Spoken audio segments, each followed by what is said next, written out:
ಮನೆಯಲ್ಲಿರೋ ಮಕ್ಕಳಿಗೆ ಇನ್ನಷ್ಟು ಖುಷಿ, ಸಮೀಕ್ಷೆ ಮಾಡ್ತಿರೋ ಮೇಷ್ಟ್ರುಗಳಿಗೆ ಟಾರ್ಗೆಟ್.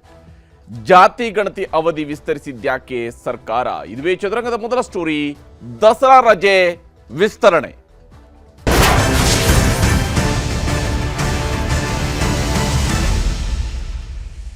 ಕಡೆ ದಿನದವರೆಗೂ ಕೂಡ ಯಾವುದೇ ಕಾರಣಕ್ಕೂ ಸಮೀಕ್ಷೆಯನ್ನು ವಿಸ್ತರಿಸುವುದಿಲ್ಲ ಅಂತ ಹೇಳಿ ಯಾವ ಸಮೀಕ್ಷೆಯನ್ನು ನಡೆಸ್ತಾ ಇರುವಂತಹ ಶಿಕ್ಷಕರ ಮೇಲೆ ಆದಷ್ಟು ಬೇಗನೆ ತಮ್ಮ ಕೆಲಸ ಮುಗಿಸುವಂತೆ ಒತ್ತಡವನ್ನು ಹೇರಿದಂತಹ ರಾಜ್ಯ ಸರ್ಕಾರ, ವಿಶೇಷವಾಗಿ ಮುಖ್ಯಮಂತ್ರಿ ಸಿದ್ದರಾಮಯ್ಯನವರು ಇವತ್ತು 18ನೇ ತಾರೀಕಿನವರೆಗೆ, ಅಕ್ಟೋಬರ್ 18ನೇ ತಾರೀಕಿನವರೆಗೆ, ಅಂದರೆ ಇನ್ನೂ ಕೂಡ 12 ದಿವಸಗಳ ಕಾಲ ವಿಸ್ತರಣೆಯನ್ನು ಮಾಡಿದ್ದಾರೆ. ರಜೆಯ ವಿಸ್ತರಣೆಯಾಗಿದೆ, ಜೊತೆಗೆ ಸಮೀಕ್ಷೆಯ ವಿಸ್ತರಣೆಯೂ ಕೂಡ ಆಗಿದೆ. ಅಂದರೆ ಆಲ್ರೆಡಿ ಸಮೀಕ್ಷೆಯನ್ನು ಮುಗಿಸಿರ್ತಕ್ಕಂಥ ಶಿಕ್ಷಕರಿಗೆ 12 ದಿವಸಗಳ ರಜೆ ಸಿಗುತ್ತೆ.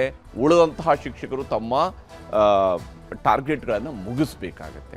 ಸರ್ಕಾರಿ ಶಾಲೆಗಳಿಗೆ ದಸರಾ ರಜೆಯನ್ನು ರಾಜ್ಯ ಸರ್ಕಾರ ವಿಸ್ತರಣೆ ಮಾಡಿದೆ.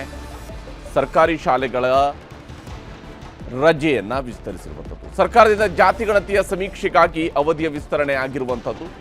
ಇದೇ ಕಾರಣಕ್ಕಾಗಿ ಅಕ್ಟೋಬರ್ 18ರವರೆಗೆ ರಾಜ್ಯದಲ್ಲಿ ಜಾತಿ ಸಮೀಕ್ಷೆ ಮುಂದುವರಿಯಲಿದೆ. ಸಮೀಕ್ಷೆ ವಿಸ್ತರಣೆ ಬೆನ್ನಲ್ಲೇ ದಸರಾ ರಜೆಯನ್ನು ಕೂಡ ವಿಸ್ತರಣೆ ಮಾಡಿ ರಾಜ್ಯ ಸರ್ಕಾರ ಆದೇಶವನ್ನು ಹೊರಡಿಸಿದೆ. ಸಮೀಕ್ಷೆಯನ್ನು ವಿಸ್ತರಿಸಿದರ ಜೊತೆಗೇನೆ ದಸರಾ ರಜೆಯು ವಿಸ್ತರಣೆ ಆಗಿದೆ. ಅಕ್ಟೋಬರ್ 18ರವರೆಗೆ ರಾಜ್ಯದಲ್ಲಿ ದಸರಾ ರಜೆ ಈ ಬಾರಿ ಎಕ್ಸ್ಟೆಂಡ್ ಆಗಿದೆ. ಸರ್ಕಾರ ಮತ್ತು ಅನುದಾನಿತ ಶಾಲೆಗಳಿಗೆ ರಜೆ ವಿಸ್ತರಣೆಯನ್ನು ಮಾಡಲಾಗಿದೆ. ಆಲ್ರೆಡಿ ಸಮೀಕ್ಷೆಯನ್ನು ಮುಗಿಸಿರ್ತಕ್ಕಂತಹ ಶಿಕ್ಷಕರಿಗೂ ಕೂಡ ಈಗ ರಜೆಯ ಸೌಭಾಗ್ಯ ಬರುತ್ತೆ. ಆದರೆ ರಜೆಯ ಅವಧಿಯಲ್ಲಿ ಇದನ್ನು ಮುಂದೂಡ್ಕೊಂಡು ಹೋಗೋಣ ಅಂತ ಬಂದಂಥ ಶಿಕ್ಷಕರು ಈಗ ಮನೆಗಳಿಗೆ ತಿರುಗಾಡಲೇಬೇಕಾಗುತ್ತೆ. 18ನೇ ತಾರೀಕಿನ ಡೆಡ್ಲೈನನ್ನು ಈಗ ರಾಜ್ಯ ಸರ್ಕಾರ ನೀಡಿದೆ. ಹಾಗಾದರೆ ಯಾವ ಕಾರಣಕ್ಕಾಗಿ ಈ ವಿಸ್ತರಣೆ ಆಯಿತು, ಏನೇನು ಕಾರಣವನ್ನು ಸರ್ಕಾರ ಹೇಳ್ತಾ ಇದೆ ಅನ್ನೋದನ್ನು ಕೂಡ ನಿಮಗೆ ವಿವರಿಸ್ತಾ ಹೋಗ್ತೀನಿ. ಬಹಳ ಮುಖ್ಯವಾಗಿ ದಸರಾ ರಜೆ ವಿಸ್ತರಣೆಗೆ ಮುಂದಾಗಿರತಕ್ಕಂತಹ ರಾಜ್ಯ ಸರ್ಕಾರ ಡೆಡ್ಲೈನ್ ಮುಗಿದ್ರೂ ಕೂಡ ಜಾತಿ ಸಮೀಕ್ಷೆ ಮುಗಿದಿಲ್ಲ. ಕೆಲವು ಜಿಲ್ಲೆಗಳಲ್ಲಿ ಆಲ್ಮೋಸ್ಟ್ 97, 98, 99% ವರೆಗೂ ಕೂಡ ಸಮೀಕ್ಷೆಗಳಾಗಿದ್ದಾವೆ. ವಿಶೇಷವಾಗಿ ಕೊಪ್ಪಳ, ಹಾವೇರಿ, ರಾಯಚೂರು ಇಂಥ ಜಿಲ್ಲೆಗಳಲ್ಲಿ ಆಗೋಗಿದೆ. ಆದರೆ ಇನ್ನೂ ಹಲವು ಜಿಲ್ಲೆಗಳಲ್ಲಿ ಸಮೀಕ್ಷೆ ಈ ಡೆಡ್ಲೈನ್ ಅವಧಿಯ ಒಳಗೂ ಕೂಡ ಮುಗಿದಿಲ್ಲ. ಸಮೀಕ್ಷೆ ಅವಧಿಯನ್ನೇ ಈಗ ರಾಜ್ಯ ಸರ್ಕಾರ ವಿಸ್ತರಣೆ ಮಾಡಿದೆ. ಆ ಮೂಲಕವಾಗಿ ಸಮೀಕ್ಷೆಗೆ ಹೋಗೋದಿಕ್ಕೆ ಟೀಚರ್ಸ್ಗೆ ಅವಕಾಶ ಇರುತ್ತೆ.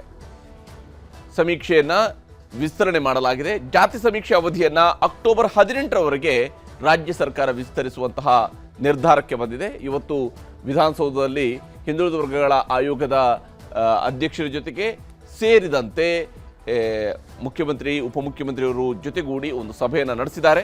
ಬೆಂಗಳೂರಿನಲ್ಲಿ ಜಾತಿ ಸಮೀಕ್ಷೆಯನ್ನು ಅಕ್ಟೋಬರ್ 24ರವರೆಗೆ ವಿಸ್ತರಣೆ ಮಾಡಲಾಗುತ್ತೆ. ಜಾತಿ ಸಮೀಕ್ಷೆಯನ್ನು ಬೆಂಗಳೂರಿನ ಮಟ್ಟಿಗೆ ಅಕ್ಟೋಬರ್ 24ರವರೆಗೆ ವಿಸ್ತರಣೆ ಮಾಡಲಾಗಿದೆ.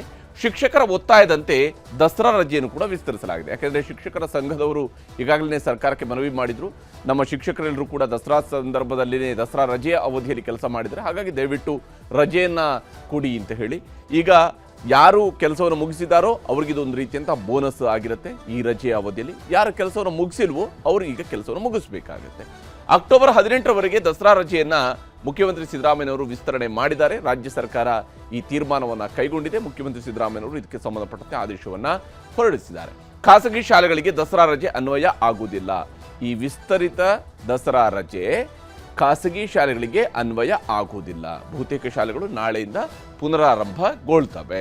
PUC ಮಧ್ಯಂತರ ಪರೀಕ್ಷೆ ಇದ್ದರೆ ಅಂಥವ್ರಿಗೂ ಕೂಡ ರಜೆ ಇರೋದಿಲ್ಲ. ಮಧ್ಯಂತರ ಪರೀಕ್ಷೆ ಇರುವಂತಹ PU ವಿದ್ಯಾರ್ಥಿಗಳಿರ್ತಕ್ಕಂತಹ ಕಾಲೇಜುಗಳಲ್ಲಿ ರಜೆ ಇರೋದಿಲ್ಲ ಮಧ್ಯಂತರ ಪರೀಕ್ಷೆಗೆ ಕಾರಣಕ್ಕಾಗಿ. ಪರೀಕ್ಷೆ ಇಲ್ಲದ ಎಲ್ಲ PU ಕಾಲೇಜಿಗೆ ಉಪನ್ಯಾಸಕರಿಗೂ ಕೂಡ ರಜೆಯನ್ನು ನೀಡಲಾಗಿದೆ. ಯಾವ್ಯಾವ PU ಕಾಲೇಜುಗಳಲ್ಲಿ ಮಧ್ಯಂತರ ಪರೀಕ್ಷೆ ಇಲ್ವೋ ಅಂಥವರಿಗೆ ರಜೆಯನ್ನು ನೀಡಲಾಗಿದೆ. ಜಾತಿ ಸಮೀಕ್ಷೆ ನಡೆಸ್ತಿರುವ PU ಕಾಲೇಜು ಉಪನ್ಯಾಸಕರಿಗೆ ಈ ರಜೆ ಅನ್ವಯ ಆಗತ್ತೆ. ಅಂದರೆ ಜಾತಿ ಸಮೀಕ್ಷೆಯಲ್ಲಿ ತೊಡಗಿಸಿಕೊಂಡಿರ್ತಕ್ಕಂಥ PU ಉಪನ್ಯಾಸಕರಿಗೆ ಇದು ಅನ್ವಯ ಆಗುತ್ತೆ. ಹಾಗಾದರೆ ಯಾಕೆ ವಿಸ್ತರಣೆಯನ್ನು ಮಾಡಬೇಕಂತ ಅನಿವಾರ್ಯತೆ ರಾಜ್ಯ ಸರ್ಕಾರಕ್ಕೆ ಬಂತು? ಇದು ಬಹಳ ಗಮನಾರ್ಹವಾಗಿರ್ತಕ್ಕಂಥ ಸಂಗತಿ. ಒಂದು, ಸಮೀಕ್ಷಾದಾರರಿಗೆ ತಾಂತ್ರಿಕ ಕಾರಣಗಳು ಎದುರಾಗಿದ್ವು, ತಾಂತ್ರಿಕ ತೊಂದರೆಗಳು ಎದುರಾಗಿದ್ವು. ಅಂದರೆ ನೆಟ್ವರ್ಕ್ ಸಿಗಲ್ಲ, ಆ್ಯಪ್ ಡೌನ್ಲೋಡ್ ಆಗ್ತಾ ಇಲ್ಲ, ಈ ರೀತಿಯಂಥ ಆರಂಭಿಕ 2-3 ದಿವಸಗಳಲ್ಲಿ ಈ ರೀತಿಯಂಥ ಗೊಂದಲಗಳಿದ್ವು. ಹೀಗಾಗಿ ಅವರಿಗೆ ಇಮಿಡಿಯೇಟ್ ಆಗಿ ಮುಗಿಸ್ಕೊಳ್ಳೋಕ್ಕೆ ಸಾಧ್ಯ ಆಗಿರಲಿಲ್ಲ. ಎರಡನೇದು, ಜಿಯೋ ಟ್ಯಾಗ್ನಲ್ಲಿ ಅಡ್ರೆಸ್ ಸಿಗದೆ ಪರದಾಟ ಆಗಿರುವಂಥದ್ದು ಕೂಡ ನಡೆದಿದೆ. ಅಂದರೆ ಕೆಲವು ಶಿಕ್ಷಕರಿಗೆ ಏನು ಇಂತಹ ಕಡೆಗಳಲ್ಲಿ ಜಿಯೋ ಟ್ಯಾಗ್ ಮಾಡಿರ್ತಕ್ಕಂತಹ ಮನೆಗಳನ್ನೇನು ನಿಗದಿಯಾಗಿತ್ತು ಅದು ಸರಿಯಾಗಿ ಅವ್ರಿಗೆ ಐಡೆಂಟಿಫೈ ಮಾಡ್ಕೊಳ್ಳೋದಕ್ಕೆ ಸಾಧ್ಯ ಆಗದೆ ಪರದಾಡಬೇಕಾಗಿತ್ತು. ಒಂದೇ ಮನೆಯ GP ಅಡ್ರೆಸ್ 4-5 ಗಣಿತದಾರರ ಮೊಬೈಲ್ಗಳಿಗೆ ಅಪ್ಡೇಟ್ ಆಗಿರುವಂಥದ್ದು ಕೂಡ ಆಗಿತ್ತು. ಈ ರೀತಿಯಂಥ ತಾಂತ್ರಿಕ ತೊಂದರೆಗಳು ಎದುರಾಗಿದ್ವು. ಈ ಕಾರಣಗಳಿಗಾಗಿಯೂ ಕೂಡ ಈಗ ಅವಧಿಯನ್ನು ವಿಸ್ತರಿಸಲಾಗಿದೆ. ಇನ್ನು ಬೆಂಗಳೂರಿನಲ್ಲಿ ಈಗಷ್ಟೇ ಈ ಒಂದು ಸಮೀಕ್ಷೆ ಚುರುಕು ಪಡಿತಾ ಇದೆ ಅಷ್ಟೇ. ಅಂದರೆ ಈಗಷ್ಟೇ ಮನೆಗಳಿಗೆ ಭೇಟಿ ಕೊಡುವಂಥ ಪ್ರಕ್ರಿಯೆಗಳು ಚುರುಕಿನಿಂದ ಸಾಗ್ತಾ ಇದೆ. ಹೀಗಾಗಿ ಇದು ಕೂಡ ಒಂದು ಕಾರಣ ಇದೆ ಬೆಂಗಳೂರಿನಲ್ಲಿ ಅವಧಿಯನ್ನು ವಿಸ್ತರಣೆ ಮಾಡೋದಕ್ಕೆ. ಕೆಲ ಜಿಲ್ಲೆಗಳಲ್ಲೂ ಕೂಡ ಸಮೀಕ್ಷೆ ಅಪೂರ್ಣಗೊಂಡಿದೆ. ಕೆಲವು ತಾಲೂಕುಗಳಲ್ಲಿ ಈಗಾಗಲೇ 100% ಆಗಿರೋದು ಕೂಡ ಇದೆ. ಕೆಲವು ಜಿಲ್ಲೆಗಳಲ್ಲಿ ಕೂಡ ಆಲ್ಮೋಸ್ಟ್ 100%ನ ಹತ್ರಕ್ಕೆ ಬಂದಿದ್ದಾರೆ. ಆದರೆ ಕೆಲವು ಜಿಲ್ಲೆಗಳಲ್ಲಿ ಇನ್ನೂ ಕೂಡ ಅಪೂರ್ಣ ಆಗಿದೆ ಸಮೀಕ್ಷೆ. ಈ ಕಾರಣಕ್ಕಾಗಿಯೂ ಕೂಡ ವಿಸ್ತರಣೆ ಮಾಡಲಾಗಿದೆ. ಹಾಗಾದರೆ ವಿಸ್ತರಣೆ ಮಾಡಿರ್ತಕ್ಕಂಥ ಸರ್ಕಾರ ಸುಮ್ಮನೆ ಕೂರುತ್ತಾ ಅಂತ ಹೇಳಿದರೆ ಇಲ್ಲ, ಕಳ್ಳಾಟ ಆಡಿದರೆ ಕ್ರಮ ಕೈಗೊಳ್ಳುತ್ತೆ, ಸರ್ವೆ ಮಾಡೋದಕ್ಕೆ ಹಿಂದೇಟು ಹಾಕಿದರೆ ಕ್ರಮ ಕೈಗೊಳ್ತೀವಿ ಅನ್ನುವಂತಹ ಖಡಕ್ ಎಚ್ಚರಿಕೆಯ ಸಂದೇಶವನ್ನು ಮುಖ್ಯಮಂತ್ರಿಯವರೇ ರವಾನಿಸಿದ್ದಾರೆ. ಉದ್ದೇಶಪೂರ್ವಕವಾಗಿ ಗೈರಾದಲ್ಲಿ ಕ್ರಮ ನಿಶ್ಚಿತ. ಯಾರಾದರೂ ಉದ್ದೇಶಪೂರ್ವಕವಾಗಿ ಸಮೀಕ್ಷೆಯಲ್ಲಿ ಭಾಗಿಯಾಗಿಲ್ಲ ಅಂತ ಹೇಳಿ ಆದರೆ ಅಂಥವರ ವಿರುದ್ಧ ಸರ್ಕಾರ ಕ್ರಮ ಕೈಗೊಳ್ಳುತ್ತೆ, ಇದು ನಿಶ್ಚಿತ. ಗಣತಿದಾರರಿಗೆ ಸರ್ಕಾರದಿಂದ 20,000 ರೂಪಾಯಿಗಳ ಗೌರವಧನವನ್ನು, ಅಂದರೆ ಅವರು ಸಮೀಕ್ಷೆ ನಡೆಸಿದ ಕಾರಣಕ್ಕಾಗಿ 20,000 ರೂಪಾಯಿವರೆಗಿನ ಗೌರವಧನವನ್ನು ಸರ್ಕಾರ ಘೋಷಣೆ ಮಾಡಿದೆ. ಪ್ರತಿಯೊಬ್ಬರಿಗೂ ಕೂಡ ಗಣತಿ ಮಾಡಿದಂತಹ ಪ್ರತಿಯೊಬ್ಬರಿಗೂ ಕೂಡ 20,000 ರೂಪಾಯಿಯ ಗೌರವಧನ ಸಿಗುತ್ತೆ. ಗಣತಿದಾರರ ಮೇಲೆ ಹಲ್ಲೆ ಆಗದಂತೆ ರಕ್ಷಣೆಯನ್ನು ಒದಗಿಸುವ ಕೆಲಸವನ್ನು ಕೂಡ ರಾಜ್ಯ ಸರ್ಕಾರ ಮಾಡುತ್ತೆ. ಎಲ್ಲಿ ಸಮೀಕ್ಷೆಗೆ ಹೋದಂಥ ಸಂದರ್ಭದಲ್ಲಿ ಕೆಲವರು ಗಣತಿದಾರರ ಮೇಲೇ ಕೋಪತಾಪವನ್ನು ಪ್ರದರ್ಶಿಸ್ತಿದ್ದಾರೆ. ಅದು ಯಾವ ಕಾರಣಕ್ಕಾಗಿ ಅರ್ಥ ಆಗೋದಿಲ್ಲ. ನಮ್ಮ ಜನರಲ್ಲಿ ಆ ನಾಗರಿಕತೆಯ ಕನಿಷ್ಠ ಮಟ್ಟವೂ ಕೂಡ ಇಲ್ವಾ ಅನ್ನುವಂಥ ಅನುಮಾನ ಇಂತಹ ವ್ಯಕ್ತಿಗಳ ಮೇಲೆ ಬರುವಂಥದ್ದು. ಬಂದಿರತಕ್ಕಂಥ ಗಣತಿದಾರರ ಮೇಲೆ ಹಲ್ಲೆಯನ್ನು ನಡೆಸುವಂಥದ್ದು, ಅವ್ರ ಮೇಲೆ ಬಾಯಿಗೆ ಬಂದಂಗೆ ಬೈಯುವಂಥದ್ದು, ಇವೆಲ್ಲವೂ ಕೂಡ ಯಾವ ಸ್ವರೂಪದ ಲಕ್ಷಣಗಳು ಅಂತೇಳಿ ಅರ್ಥ ಆಗೋದಿಲ್ಲ. ಅಂಥವರ ವಿಚಾರದಲ್ಲಿ ಸರ್ಕಾರ ರಕ್ಷಣೆಯನ್ನು ಕೊಡೋದಕ್ಕೆ, ಹಾಗೆಯೇ ಸರ್ವೆ ಕಾರ್ಯದ ವೇಳೆ 3 ಶಿಕ್ಷಕರು ಸಾವಿಗೀಡಾಗಿರ್ತಕ್ಕಂಥದ್ದು ಕೂಡ ನಡೆದಿದೆ. ಬೇರೆ ಬೇರೆ ಕಡೆಗಳಲ್ಲಿ 3 ಶಿಕ್ಷಕರು ಸಾವಿಗೀಡಾಗಿದ್ದರು. ಅಂತಹ ಶಿಕ್ಷಕರ ಕುಟುಂಬಗಳಿಗೆ ತಲಾ 20 ಲಕ್ಷ ರೂಪಾಯಿಗಳ ಪರಿಹಾರವನ್ನು ರಾಜ್ಯ ಸರ್ಕಾರ ಘೋಷಣೆ ಮಾಡಿದೆ. ಅವರಿಗೆ 20 ಲಕ್ಷ ರೂಪಾಯಿಗಳ ಪರಿಹಾರವನ್ನು ರಾಜ್ಯ ಸರ್ಕಾರದ ಕಡೆಯಿಂದ ತಲುಪಿಸಲಾಗುತ್ತೆ. ಹೀಗೆ ಇವೆಲ್ಲವೂ ಕೂಡ ಒಂದು ಕಡೆ ನಡೀತಾ ಇದ್ರೆ, ಈ ವಿಚಾರಕ್ಕೆ ಸಂಬಂಧಪಟ್ಟಂತೆ ಯಾವ ಕಾರಣಗಳಿಗಾಗಿ ಇವತ್ತು ಅವಧಿ ವಿಸ್ತರಣೆ ಮಾಡಲಾಗಿದೆ ಮತ್ತು ಏನೇನು ಮುಂದೆ ಇರುವಂತಹ ಟಾರ್ಗೆಟ್ ಅನ್ನೋದ್ರ ಬಗ್ಗೆ ಮುಖ್ಯಮಂತ್ರಿ ಹಾಗೂ ಉಪಮುಖ್ಯಮಂತ್ರಿಯವರು ಮಾತನಾಡಿದ್ದಾರೆ, ತೋರಿಸ್ತೀನಿ. ಸರ್ಕಾರ ತೀರ್ಮಾನ ಮಾಡಿದೆ, ನಾಳೆಯಿಂದ ನಾಳಿದ್ದು ವರ್ಕಿಂಗ್ ಡೇಸ್ 3 ದಿನ ಇದೆ. 8, 9, 10 3 ದಿನ ಇದೆ. ಆಮೇಲೆ ವರ್ಕಿಂಗ್ ಡೇಸ್ ಬರ್ತಕ್ಕಂಥದ್ದು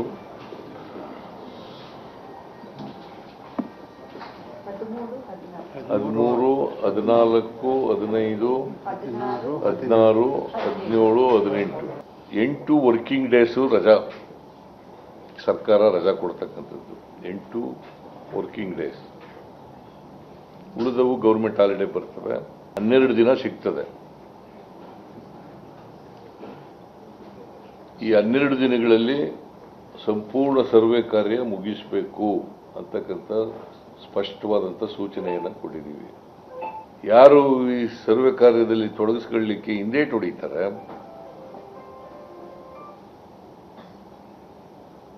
ಉದ್ದೇಶಪೂರ್ವಕವಾಗಿ ಒಪ್ಪಲ್ಲ,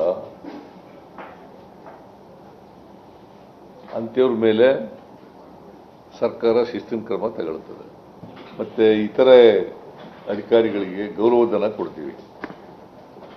20,000 ರೂಪಾಯಿ, ಒಂದು 5,000 ರೂಪಾಯಿ ಲಂಸಮ್ ಆಗಿ ಕೊಡ್ತೀವಿ.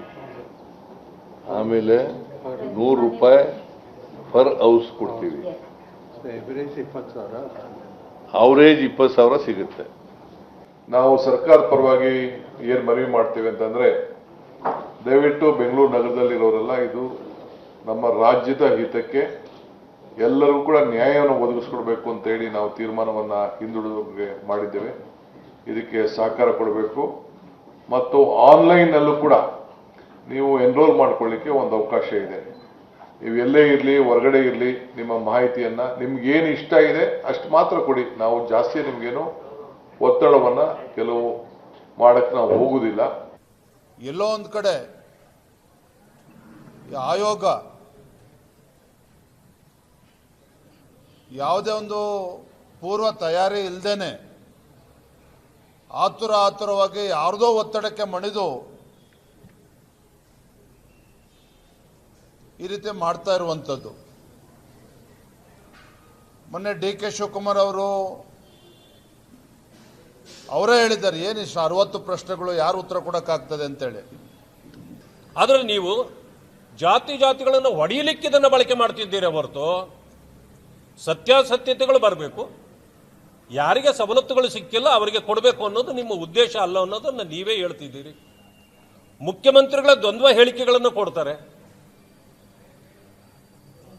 ಲಿಂಗಾಯತರಿಗೆ ಅಥವಾ ವೀರಶೈವರಿಗೆ ಇಲ್ಲದಿದ್ದ ಕಾಳಜಿ ಮುಖ್ಯಮಂತ್ರಿಗಳಿಗೆ ಯಾಕೆ? ಅದು ಪ್ರತ್ಯೇಕ ಧರ್ಮ ಅಂತ ಇವರೇ ಹೇಳ್ತಾರೆ. ಇವರೇನು ಧರ್ಮಗುರುಗಳ?